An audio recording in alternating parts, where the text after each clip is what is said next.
Good evening, everybody, and welcome to Tucker Carlson Tonight. I am not Tucker. I'm Brian Kilmeade, and according to the schedule, I am in for Tucker for at least an hour. It's hard to believe that it has been nearly a month since Joe Biden promised to evacuate every American from Afghanistan. Any American who wants to come out, we will get you home. He said that. It's a talking point that many administration officials have continued to repeat. The administration's allies, people like Senator Chuck Schumer, are saying it too. For example, I'll put this in quotes because he said it. Joe Biden rescued every American from Afghanistan. Isn't that interesting? It was an extraordinary success, they continue to insist. But is it true? No, it's not true, at least according to Biden's own State Department.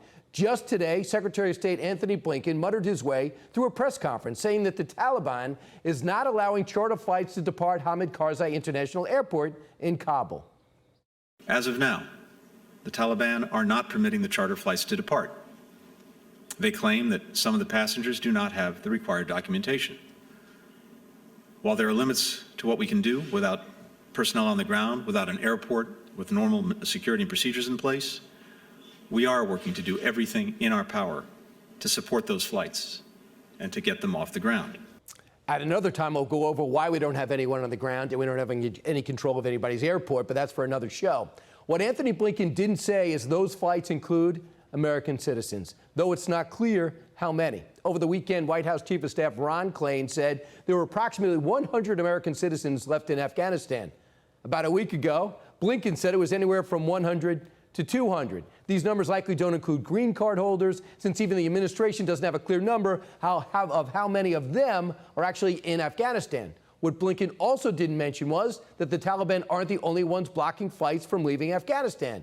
Fox News has obtained an exclusive email showing the State Department is blocking flights as well. The emails are from a retired Marine named Eric Montalvo, who is operating his own private evacuation flight from Afghanistan. Flights, I should say, it's plural. According to those emails, the State Department is refusing to give charter flights approval to land in other countries. The State Department also told Montalvo the private flights would not be allowed to land at the Department of Defense bases, even though they were transporting American citizens, and those are American bases. Quote, you need to find another destination country, and it can't be the U.S. either.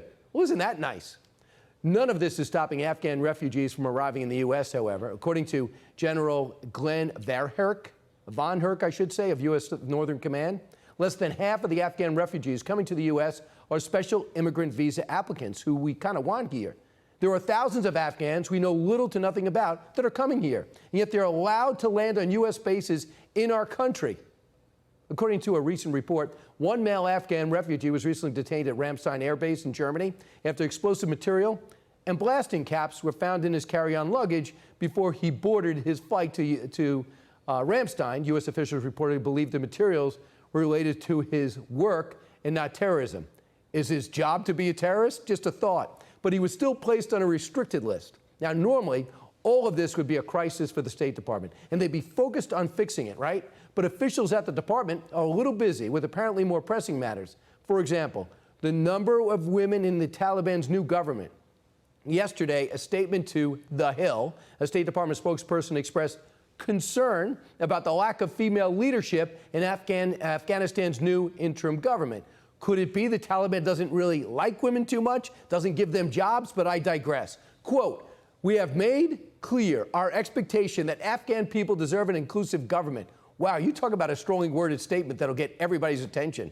The Biden administration is already familiar with at least some of the new government senior leaders. Why? Because we already caught them on the battlefield and then released them. Remember this?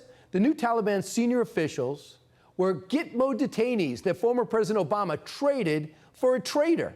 A former U.S. Army sergeant named Bowe Bergdahl was back in 2014.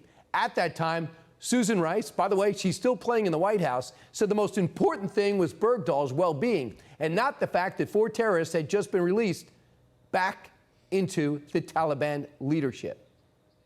He served the United States with honor and distinction, and we'll have the opportunity eventually to learn what has transpired in the past years. But what's most important now is his health and well-being, that he have the opportunity to recover in peace and security and be reunited with his family. And eventually be tried for treason, but I digress. President Obama also insisted there was nothing to worry about. Let's listen. We will be keeping eyes on them. Is there the possibility of some of them trying to return to activities that are detrimental to us? Absolutely. That's been true of all the prisoners that were released from Guantanamo. There's a certain recidivism rate that takes place. I wouldn't be doing it if I thought that it was contrary to American national security.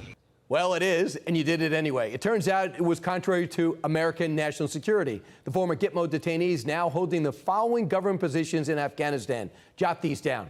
Acting Minister for Information and Culture, Acting Minister of Borders and Tribal Affairs, Acting Defense Minister, the Acting Director of Intelligence. Of course, all this depends on Senate confirmation.